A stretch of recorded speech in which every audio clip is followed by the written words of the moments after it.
messieurs, bonsoir. Il est 20h sur les antennes de la télé Futur Média. C'est parti pour le sommaire de cette édition avec le pèlerinage à la Mecque 2024. Le premier vol annoncé pour ce lundi. L'aéroport international Blaise Diagne a reçu un important lot de matériel de l'armée de l'air en guise de soutien pour améliorer la qualité du service. Préparatifs de la Tabaski à moins de 3 semaines de l'événement, les clients se font rares. Les prix sont très abordables selon les vendeurs de moutons à Matam. Nous verrons cela avec Ali Bandelnian. L'Africaine de médiation, de gestion et de règlement de conflits dit stop aux menaces dans le conflit israélo-palestinien. Ses membres et sympathisants ont marché ce dimanche à Dakar pour la liberté de la Palestine.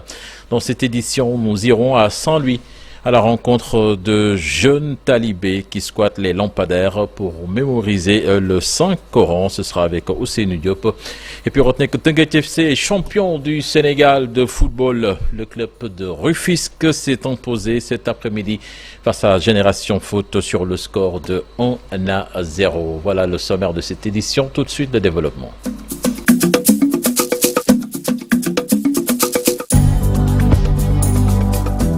Bonsoir et bienvenue à toutes et à tous au pèlerinage à la Mecque de 2024. Le premier vol partira demain, lundi 27 dans la soirée. Et pour faciliter les opérations et une bonne prise en charge de ces pèlerins et autres voyageurs, l'AIBD renforce le matériel. L'aéroport international Blaise Diagne a reçu un important lot de matériel de l'armée de l'air en guise de soutien pour améliorer la qualité du service et propulser par la même occasion l'AIBD au devant de la scène. Nous voyons cela dans cette correspondance signée Ndeye Matidian et Mamadou Gueye.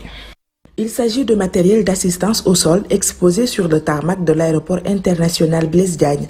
Ce matériel de dernière génération est le fruit d'un partenariat entre AIBD SA et l'armée de l'air. Ce matériel est composé de passerelles.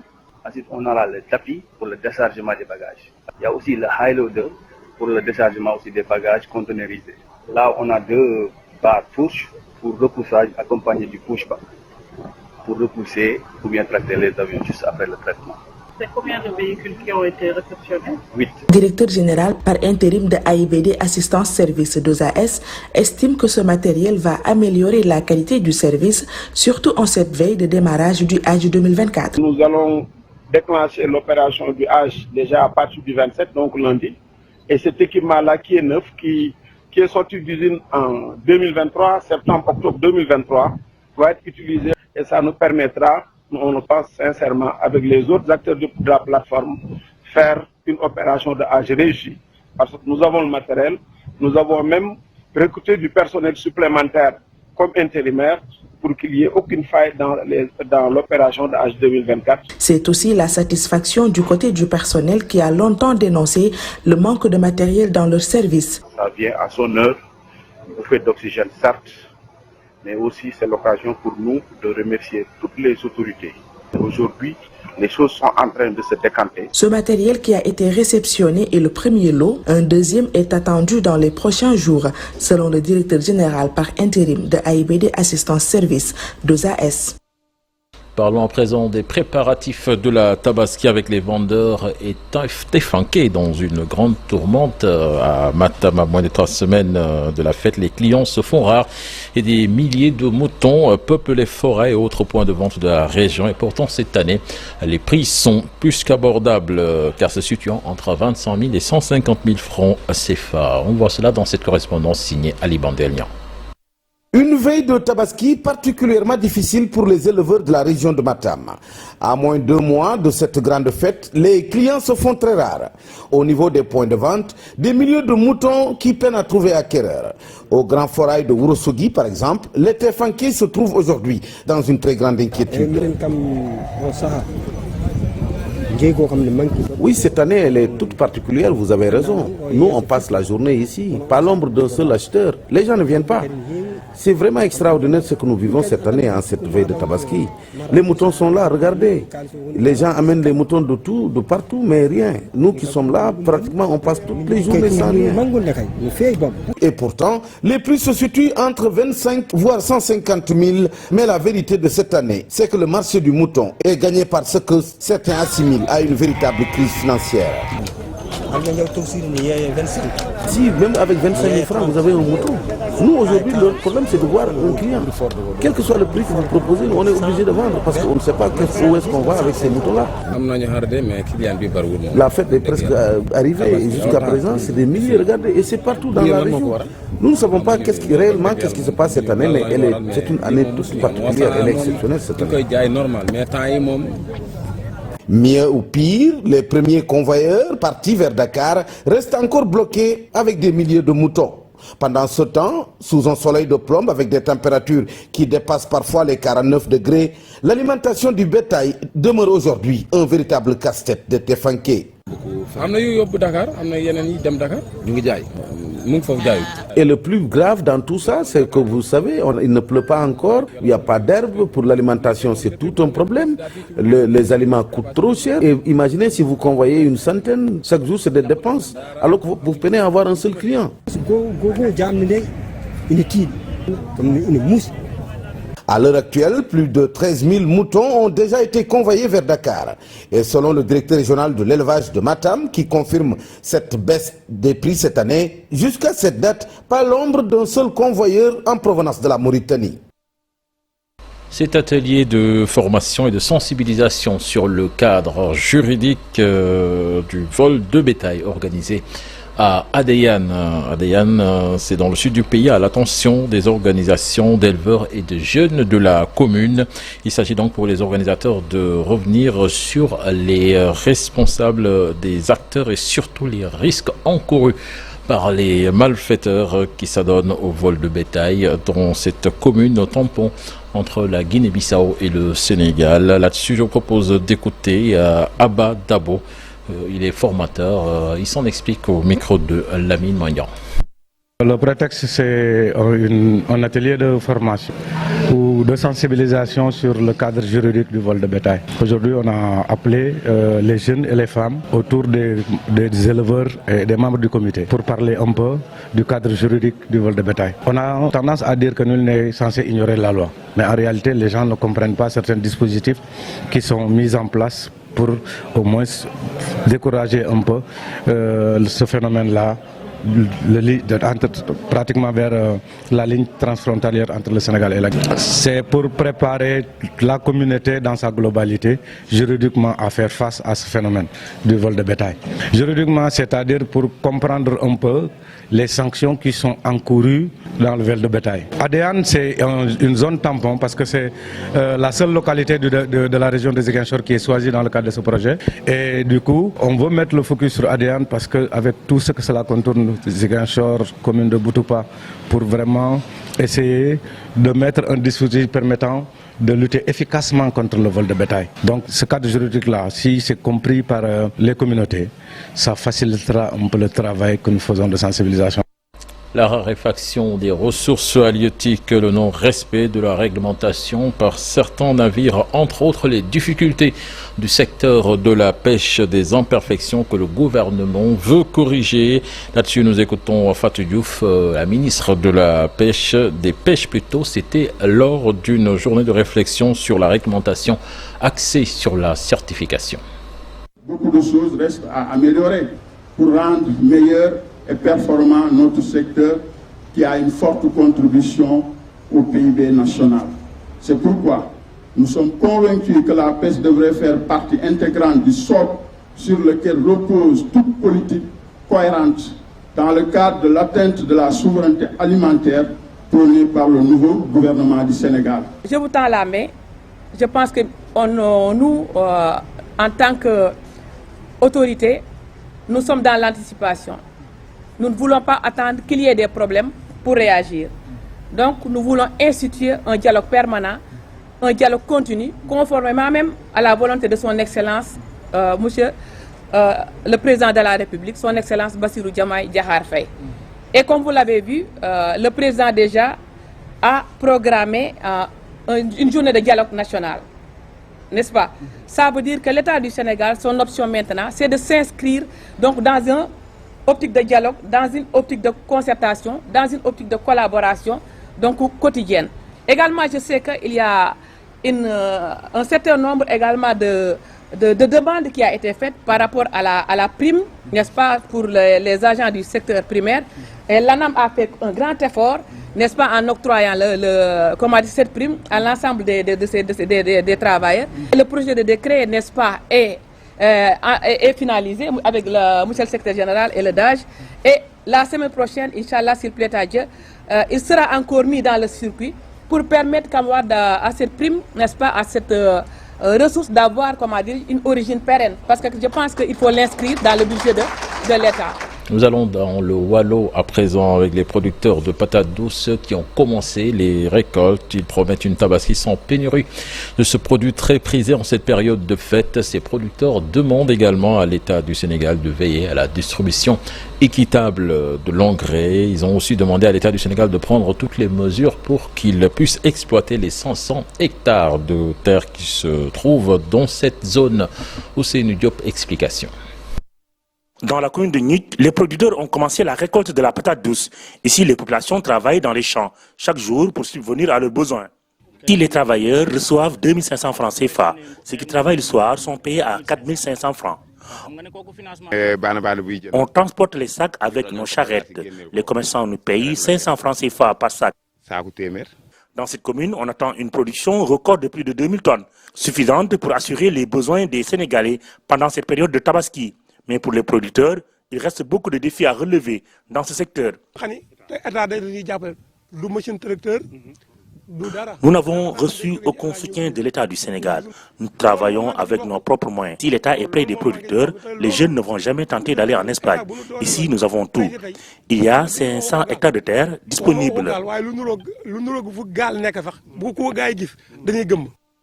Les producteurs veulent aussi augmenter les superficies emblavées. Ils demandent à l'État du Sénégal de les prêter main forte. Quand on veut avoir la souveraineté alimentaire, moi je crois que ces deux spéculations peuvent garantir ça. Et de ce point de vue, donc, nous lançons un appel solennel à M. le ministre pour qu'il vienne visiter le lac de Guerre, pour voir de visu ce que font. Avec la tabaski, l'approvisionnement en patates douces sera suffisant. Selon les producteurs, ils demandent à l'État du Sénégal d'assurer la bonne distribution de l'engrais pour la prochaine campagne. Nous allons à Tivaouane à présent. Des pères de famille dans la rue pour réclamer leurs parcelles en lotissement. En effet, avaient été opérés sur le site de Khalifa Babacar Sy. Selon eux, ils courent derrière leur terrain depuis 2010. Ils disent détenir tous des quitus de versement payés à la perception de Tivaouane. Mais à leur grande surprise, les terrains à usage d'habitation ont été attribués à d'autres personnes. Ils ont tenu en sit-in sur le site en question. Charanta Diop, c'est la tire. Ces pères et mères de famille ont investi les lieux pour se faire entendre et réclamer leurs parcelles. Selon eux, depuis 2010, ils courent derrière leur terrain. Ça, c'est un lotissement qui date depuis 2010. 14 ans déjà que nous avons versé notre argent au niveau du trésor public sur autorisation de la municipalité pour qu'on puisse déposer et devenir attributaire de ces lotissements-là. Mais malheureusement, depuis 2010, à nos jours, on court derrière. Ce lotissement, c'était sous le magistère de El Hadj Malick Diop, 2010. Ensuite, c'est venu le magistère de Mamadou Diagne Sy Mbengue, ex-directeur SNHLM. 7 ans après Diop Sy, 2 ans et demi déjà. Le collectif des impactés du site de Khalifa Babacar Sy fait savoir que tous ses membres détiennent des quitus de versement au niveau du trésor public. Mais à leur grande surprise, ces terrains ont été attribués à d'autres personnes. Voilà l'autorisation de versement, 2014. Et voilà les conséquences. Il y a des lotissements de 3000 et quelques. On donne ça aux autres, à n'importe qui. Si vous voyez ces lotissements-là, c'est des gens qui sont nantis ou quelque chose comme ça, ils l'ont vendu. Demande au président, son excellence, M. Diomaye, que dans son projet de Djubanti, que Mounio Tivaouane Djubanti sur nos lotissements. Ces impactés disent avoir déjà saisi le préfet de Tivaouane et comptent envahir la rue dans les tout prochains jours, si rien n'est fait. Parlons à présent des violences basées sur le genre. L'université Alioune Diop de Bambey ne veut pas du phénomène dans son enceinte.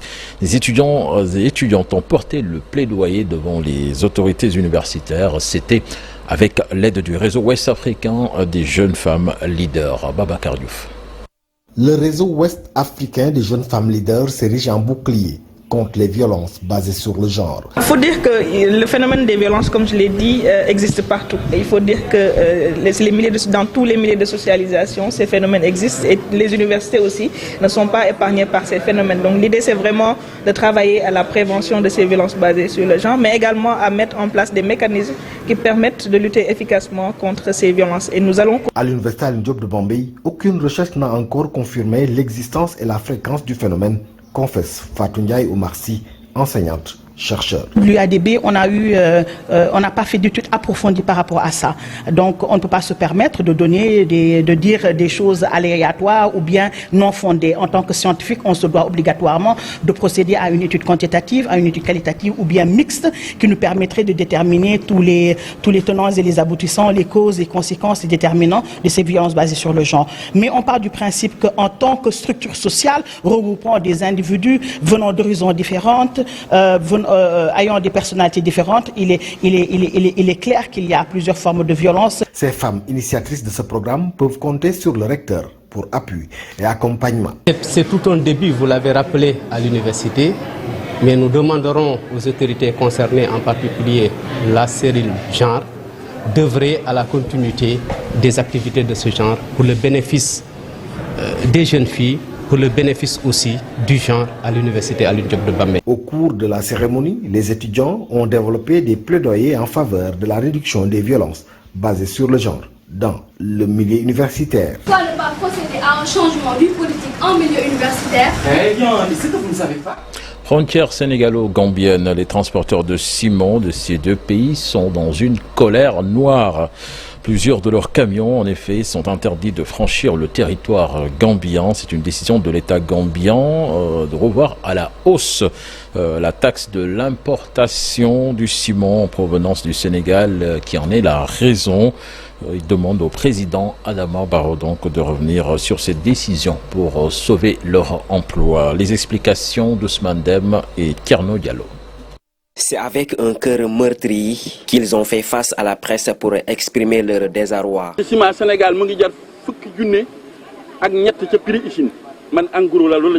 Le ciment coûte moins cher en Gambie qu'au Sénégal. Cela montre que le gouvernement sénégalais a fait beaucoup d'efforts pour rendre accessible le ciment. Maintenant, si la Gambie décide de compliquer la tâche en augmentant la taxe sur l'importation, cela nous inquiète. Le plus marrant dans cette histoire, c'est le manque d'interlocuteurs pour avoir des explications par rapport à cette décision. Nous sommes passés par plusieurs ministères, mais personne n'a voulu nous servir des explications concernant cette mesure. Nous estimons qu'ils sont nommés pour être à l'écoute et au service des populations et non le contraire. Ils doivent œuvrer pour la promotion des entreprises locales. Face à cette situation, le président Adama Barrow est interpellé. Nous disons au président Adama Barrow de ne pas suivre ces hommes d'affaires.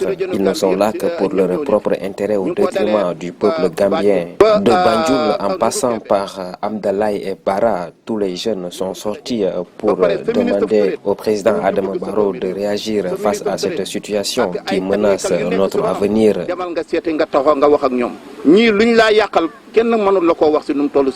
D'après ces transporteurs, ce secteur d'activité fait vivre des centaines de personnes. Si l'État gambien ne revient pas sur sa décision, elles vont grossir le rang des chômeurs. Je vous l'annonçais dans les titres de cette édition, l'africaine de médiation, de gestion et de règlement de conflits dit stop au massacre dans le conflit israélo-palestinien. Les initiateurs de la marche organisée ce dimanche à Dakar pour la liberté de la Palestine considèrent simplement que l'État d'Israël ignore les droits les plus reconnus du droit international. Le représentant de la Palestine au Sénégal, Nasser Diadala, invite tous les peuples libres du monde, donc partisans de la justice et amoureux de la paix, à maintenir davantage la pression sur Israël. Je vous propose de l'écouter, des propos traduits par Mansour Ndiaye. Depuis plus de 76 ans, notre peuple souffre d'une invasion qui l'a déraciné de sa terre, déplacé après destruction de ses villes et villages, devenant réfugiés des camps misérable aussi bien son histoire, aussi bien son territoire que dans les pays voisins. L'État d'Israël, qui ignore les droits les plus reconnus par le droit international, a continué à pratiquer l'oppression contre le peuple palestinien sous toutes ses formes à travers ses gouvernements successifs. Depuis 8 mois, l'envahisseur mène une guerre d'extermination et de nettoyage ethnique dans la bande de Gaza et la Cisjordanie occupée, y compris Jérusalem. Cette attaque meurtrière a coûté à ce jour la vie à 50 000 martyrs et a occasionné 90 000 blessés et 25 000 disparus, dont majoritairement des enfants, des femmes et des personnes âgées. Elle a également entraîné la destruction de toutes les infrastructures indispensables, dont les hôpitaux, les écoles, les mosquées et les églises.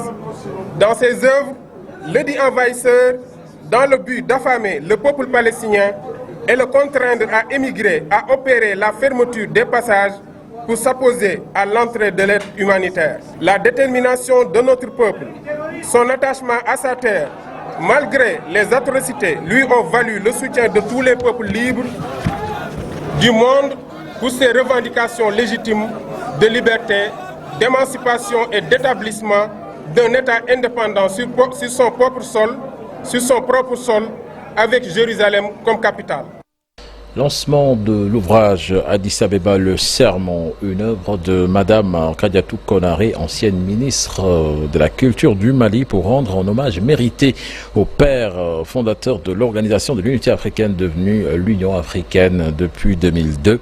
La cérémonie tenue ce samedi, date d'anniversaire de la création de l'organisation continentale, et présidée par le ministre de l'Intégration africaine, des Affaires étrangères du Sénégal, Yassine Fall. On voit les détails dans ce compte-rendu signé Mambiram Diouf et Modou Diop. L'histoire des pères fondateurs de l'Organisation de l'Union africaine, racontée à travers cet ouvrage de 340 pages, mais aussi de grands panafricanistes comme Nelson Mandela, Thomas Sankara, Malcolm X. Hommage rendu ainsi à ces grandes figures et une pensée pour la matérialisation de cette quête contenue de l'Union africaine. L'ouvrage est une véritable dédicace au panafricanisme. Une dédicace au panafricanisme et à cette quête continue de l'unité africaine.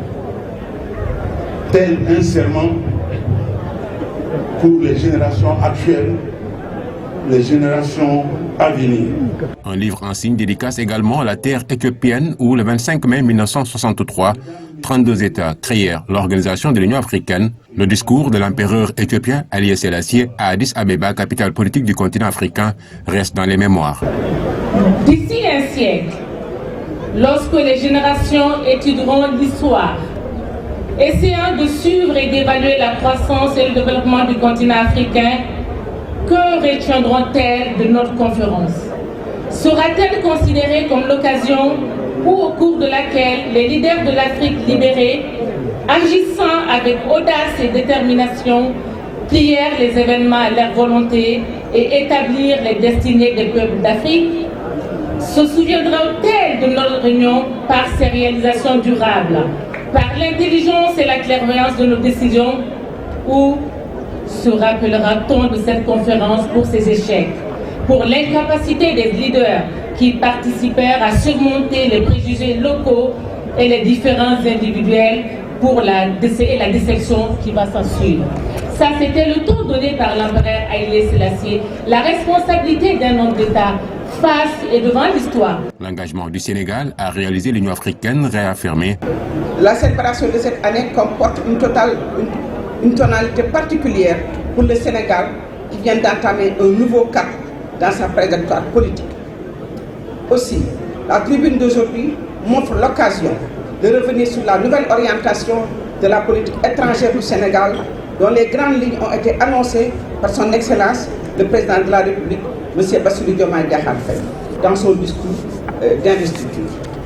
Je le cite: « J'entends clairement la voix des idées décomplexées qui exprime haut et fort notre aspiration commune à plus de souveraineté, au développement et au bien-être. Aux côtés de mes pairs africains, je réaffirme l'engagement du Sénégal à renforcer les efforts déployés pour la paix, la sécurité et l'intégration africaine. Fin de citation. Une rencontre riche en symboles et en couleurs pour une plus grande unité et solidarité entre les pays africains. Célébrer l'Afrique en Afrique et plus précisément au Sénégal, un concept de Papa Amadou Mbodj. Ce projet intitulé L'Afrique fête l'Afrique donc se veut une réponse positive en ces temps de crise. Je vous propose d'écouter, il en parle au micro de Dissa Prera. Parce que c'est dans le même contexte de ce qui se passe. Aujourd'hui, nous avons vu de retrait du Burkina Faso, du Mali et aussi du Niger. Et pour nous, Dakar doit être l'épicentre de la réconciliation. Et c'est pour cela que nous voulons fêter l'Afrique ici à Dakar et les inviter pour une Afrique forte. Et c'est à travers la cérémonie des Calabasas de l'Excellence Awards. Il n'y a plus le mythe, il n'y a plus le mythe entre l'Afrique et les autres pays. Je pense que moi, en tant que promoteur, j'ai toujours soutenu, j'ai toujours développé et j'ai toujours fait la promotion du partenariat Sud-Sud. Et je pense qu'il faut aller vers cela, il faut aller vers un partenariat entre le Sénégal et la Côte d'Ivoire, entre le Sénégal et la Guinée, parce que c'est entre nous qu'on peut tout faire. Je pense que il y a plus ce mythe, il y a plus cette domination. Aujourd'hui, l'Afrique est libre, l'Afrique est forte. Et c'est porté par une jeunesse et c'est porté par des autorités qui sont là et qui croient qu'il n'y a que l'Afrique qui peut faire l'Afrique. Culture toujours, des femmes musiciennes se regroupent dans une association pour défendre la cause féminine. Elles ont confectionné un album de 8 titres avec différentes thématiques qui touchent le vécu des femmes, les violences qu'ils subissent, le manque de considération, entre autres. On voit cela avec Habib Faye. Née il y a 4 ans pour défendre la cause féminine, l'association des femmes musiciennes du Sénégal prépare son premier album international. Une séance d'écoute effectuée dans ce studio en présence de grands noms de la musique sénégalaise. Ces femmes veulent occuper une place de choix dans la société. Là, c'est en avant-première, c'est une séance d'écoute qu'on a organisée. Et par rapport aux suggestions, par rapport aux avis, voilà, on y est. Le choix de la femme, on se dit qu'étant femme, on se doit de battre. On s'est réunis en tant que femmes autour d'un cercle pour combattre les maux de la femme, l'inégalité, l'injustice que subissent les femmes, surtout dans le secteur de la culture. Un album de 8 titres avec différents thèmes abordés. On a dénoncé les violences faites aux femmes, la femme brave. On a rendu hommage à nos braves dames. Et on a aussi parlé des enfants. Qui parle de femmes, parle de la société, la gestion de la société. Donc on a voulu aborder tous les thèmes nécessaires pour gérer quand même ce projet. Chanter l'hymne de la SFEMS, non seulement pour présenter la SFEMS au Sénégal et au monde entier. Ils sont très riches, tant au niveau des arrangements qu'au niveau des harmonies, mais aussi au niveau des textes. Parce que ce sont des femmes qui portent un combat bien précis pour les femmes. Papis Ndiaye est un artiste musicien. Il a mis les moyens nécessaires pour l'enregistrement de l'album de Las Femmes. Après presque 30 ans de carrière, c'est la première fois que je vois une telle symbiose entre femmes, chanteuses, musiciennes en général, prendre ce chemin. Donc je ne pouvais pas manquer d'ajouter ma touche. Mais pour le vendre sur le plan international, il faut 3 aspects. La création, la production et la diffusion. Aujourd'hui, on a écouté un produit fini et la question qu'on aurait pu poser, c'était le processus créatif. Est-ce que ça a tenu en compte les réalités du marché à l'export? Après la séance d'écoute, Las Femmes va modifier quelques notes et faire quelques arrangements avant la sortie définitive de l'album dans les jours à venir. Habib Faye, en monde de sport avec Teungueth FC en Ligue 1, sacré champion du Sénégal. Le club rufusquois s'est imposé dans le derby face à Génération Foot 1-0 en but signé à Sidi Sow. Donc victoire suffisante pour les joueurs de Teungueth. Donc pour glaner ce titre de champion du Sénégal, puisque de l'autre côté, le Jaraaf de Dakar s'est incliné 2-1 face à l'UISO. Certainement, nous y reviendrons longuement dans nos prochaines éditions et surtout demain dans le magazine des sports du lundi, Sport à la une. À présent, le dossier du dimanche à Saint-Louis. Les talibés passent la nuit sous des lampadaires pour apprendre le Saint-Coran. Chaque jour, ils longent les berges et rues de la ville dans l'unique but de mémoriser donc le Saint-Coran. Ces jeunes sont prêts à tous les sacrifices pour réussir ce pari afin de rendre fiers leurs parents. Ousseynou Diop, Habib Sek, reportage. Ces jeunes talibés, âgés entre 12 et 19 ans, viennent de plusieurs pays de la sous-région et de l'intérieur du pays. Ils viennent ici pour mémoriser le Saint-Coran. Mamadou vient de la Guinée. Il est à Saint-Louis depuis 7 mois. Nous l'avons trouvé assis sous les lampadaires de la corniche. Je suis venu à Saint-Louis dans le seul but de mémoriser le Saint-Coran. Mes parents m'ont encouragé et je suis là depuis quelques mois. Je prie Dieu pour réussir ce pari. À quelques mètres de Mamadou, Mustapha aussi revisite le tour des versets qu'il a appris ce matin. Ce jeune talibé âgé de 19 ans vient de la Gambie. Son séjour à Saint-Louis est un vœu de ses parents qui veulent qu'il mémorise à tout prix le Saint-Coran. Vraiment, le Saint-Coran, c'est quelque chose que j'adore. C'est la parole de Dieu et elle est sacrée. Mes deux parents m'ont amené ici. Je veux étudier. Je suis actuellement une personne adulte et je dois suivre le conseil de mes parents. Je pouvais travailler pour avoir de l'argent, mais non, le travail peut attendre encore. C'est d'ailleurs le cadet de mes soucis. Actuellement, je dois apprendre le Coran et après, je vais travailler. C'est pourquoi j'ai tout arrêté.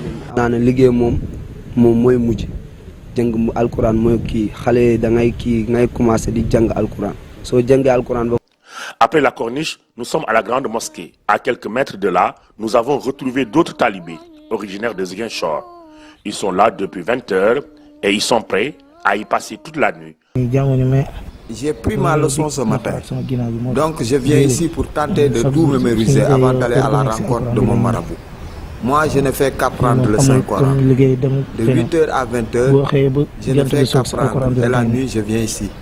Je viens de Ziguinchor. Mais j'ai fait mon enfance à Mbour. Dans la ville, chaque jour, à partir de 20h, les talibés affluent de toutes parts. Ils viennent ici pour apprendre le Coran dans la tranquillité.